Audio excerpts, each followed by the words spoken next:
पथिक YouTube channel पर इस कथा का लाइव प्रसारण किया जा रहा है। इस कथा को जो भी कथा से जाने के बाद में अपने घर में मोबाइल में या टीवी में देखना चाहते हैं तो अपने यूट्यूब पर धर्म पथिक चैनल को सब्सक्राइब जरूर कीजिएगा, ताकि आपके मोबाइल में कथा अनवरत हमेशा आती ही रहेगी। एक महात्मा ने बहुत प्यारी बात कही, मन को और मकान को समय समय पर साफ करना बहुत जरूरी है। ताली बजाओ मेरे प्यारे। उमा दीदी सुन लो जरा, नीचे सर क्यों करके बैठे हो? कोई गलती करके थोड़ी आई हो कथा में? ऐसे बैठो शान से जैसे हमेशा बैठते हो। मन को और मकान को समय समय पर साफ करते रहना चाहिए, वरना मकान को यदि साफ नहीं करते हैं समय समय पर तो बेमतलब का सामान इकट्ठा हो जाता है, कचरा इकट्ठा ज्यादा हो जाता है। और यदि हम लोग अपने मन को साफ नहीं करेंगे तो इसमें भी बेमतलब की बातें जमा हो जाती हैं मेरे प्यारे। इसलिए मकान को भी समय समय पर साफ करते रहना चाहिए और मन को भी समय समय पर साफ करते रहना चाहिए। यदि मकान साफ नहीं होगा तो बेमतलब का सामान इकट्ठा हो जाएगा, और मन यदि साफ नहीं होगा तो बेमतलब की बातें अंदर भर जाएंगी, दिमाग को खराब कर देंगी। इसलिए मन का साफ होना, मकान का साफ होना जरूरी है। तो मकान को साफ करती है झाड़ू और मन को साफ करती है भगवान की कथा। इसलिए आप भी कथा में आओ, अपने परिवार वालों को भी कथा में लाओ, अपने नातेदारों को, अपने रिश्तेदारों को, सबको कथा में लेकर के आओ मेरे प्यारे। ये कथा ही तो है जो मन को साफ करती है, और कथा ही यदि बंद हो गई तो तुम्हारे मन को साफ करेगा कौन? ताली बजाओ भैया। यदि कथा ही बंद हो गई तो तुम्हारे मन को साफ करेगा कौन? या तो मन को भटकाने वाले, मन को परेशान करने वाले बहुत मिलेंगे, लेकिन मन को साफ करने वाली कथा तो भगवान की कृपा से मिलती है। इसलिए कथा मिले तो कथा का सम्मान करो, और कथा मिली है तो जिसने कथा सुनाई है उस कथा सुनाने वाले का सम्मान करो मेरे प्यारे। एक बात और सुनो जरा ध्यानपूर्वक। शत्रु बनाने के लिए, दुश्मन बनाने के लिए जरूरी नहीं है कि आप लड़ाई ही करें, झगड़ा ही करें। कभी कभी अपने हक की बात बोल लो, कभी कभी अपने अधिकार की बात बोल लो, तो आपको बिना चाहे बहुत सारे दुश्मन मिल जाएंगे मेरे प्यारे। ताली बजाओ। एक बार अपने हक की बात करके तो देखो, एक बार अपने अधिकार की बात करके तो देखो, आपको अपने आप दुश्मन मिल जाएंगे, घर में भी मिल जाएंगे, परिवार में मिल जाएंगे, संसार में भी मिल जाएंगे। दुश्मन बनाने के लिए जरूरी नहीं है कि हमें लड़ाई ही करना पड़े, झगड़ा ही करना पड़े। अपने अधिकार की बात बोल लो, एक बार सच बोल लो, एक बार ईमानदारी की बात बोल लो, तो दुश्मन तो आपके साथ में इतने हो जाएंगे कि आप सोचोगे इनमें से कम कौन हो गए। एक बार अधिकार की बात तो बोलो, एक बार सच बात तो बोलो, एक बार ईमानदारी की बात बोल के तो देखो, घर परिवार सब में दुश्मन तैयार हो जाएंगे। श्रीमद् भगवत गीता में भगवान श्री कृष्ण जी की एक बात मुझे बहुत अच्छी लगती है। भगवान श्री कृष्ण जी कहते हैं कि संसार में किसी भी व्यक्ति से ज्यादा लगाव नहीं लगाना चाहिए, क्योंकि बहुत ज्यादा लगाव अंत में दुख का कारण बनता है।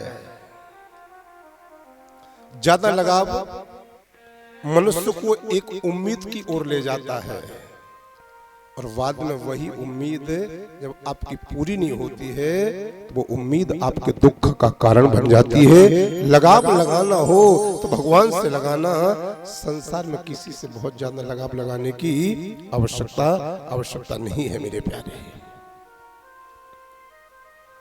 और मुझे एक बात बोलनी है जगदीशपुर पावन धाम में, जगदीशपुर एवं क्षेत्र के प्राणों से प्रिय भक्तों से यहाँ पर कोई संत विराजमान है, कोई ब्राह्मण देवता विराजमान है, कोई भगवान की कथा के आयोजक परिवार विराजमान है, किसी को आगे चल करके भगवान की कथा करानी है, ऐसे भक्त विराजमान हैं। तो मैं उन समस्त भक्तों से, पूज्य माताओं से और छोटी छोटी बहनों से, यंग स्टारों से एक बात कहूंगा, जीवन में 3 बातें हमेशा याद रखना दी जीवन में सफल होना है। तो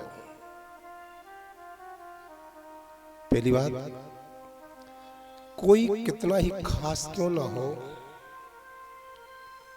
अपनी अंदर का प्लान कभी किसी को मत बताना।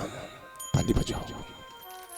कोई कितना ही खास क्यों ना हो, अपना सीक्रेट कभी किसी से शेयर मत करना यदि जीवन में सफल होना है। तो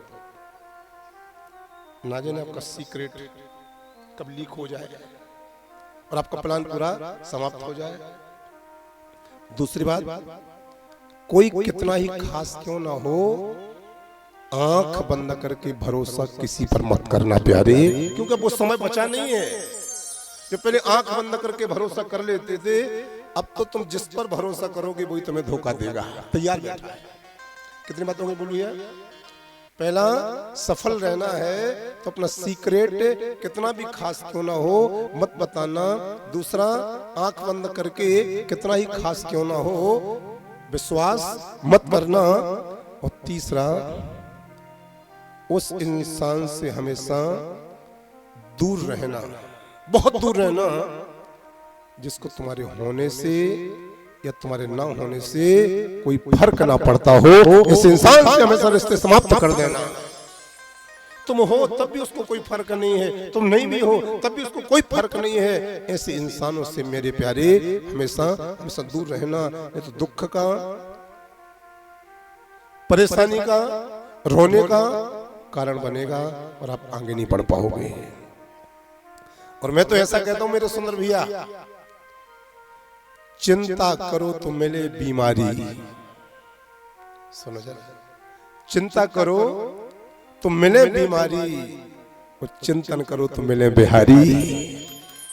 चिंता करो तो बीमारी मिलेंगी, लेकिन चिंतन करोगे तो बिहारी मिलेंगे मेरे, बाकी बिहारी। इसमें कथा के प्रत्येक भक्त से हमेशा कहता हूं कि करना ही हो तो चिंतन करना, क्योंकि चिंतन भगवान का होता है। चिंता कभी मत करना, चिंता संसार की होती है। चिंता करो तो मिले बीमारी और चिंतन करो तो मिले बिहारी, मिले बिहारी। माता पिता की वसीयत सबको अच्छी लगती है। प्रेम से बोलो राधे राधे। राधे जोर से बोलो राधे राधे। माता पिता की वसीयत सबको अच्छी लगती है, लेकिन माता पिता की नसीहत सबको अच्छी नहीं लगती है। माता पिता डांटे तो समझ में नहीं आता। हमारे माता पिता डांटते हैं, हमें चिल्लाते हैं, हमें नाराज होते हैं, तो माता पिता की नसीहत अच्छी नहीं लगती है, लेकिन माता पिता की वसीयत अच्छी लगती है। माता पिता की वसीयत को प्राप्त करने के अधिकारी वही होते हैं जो माता पिता की नसीहत को ध्यान में रखते हैं, अर्थात उनकी डांट को, उनकी फटकार को, उनके ज्ञान को, उनके सिद्धांत को जो स्वीकार करें, उन्हीं को वसीयत के वो अधिकारी हैं।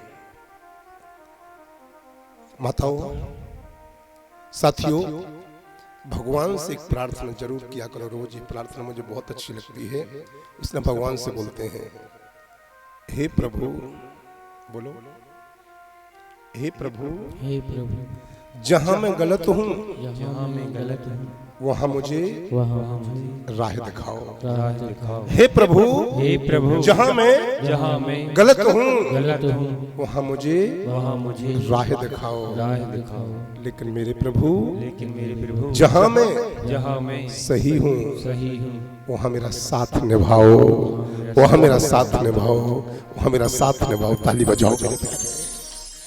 जहां मैं गलत हूं वहां मुझे राह दिखाओ। जहां मैं गलत हूं वहां मुझे राह दिखाओ, लेकिन परमात्मा जहां मैं सही हूं वहां मेरा साथ निभाओ। कैसा साथ? हर जीवन में साथी बनकर साथ ही साथ निभाना, हर जी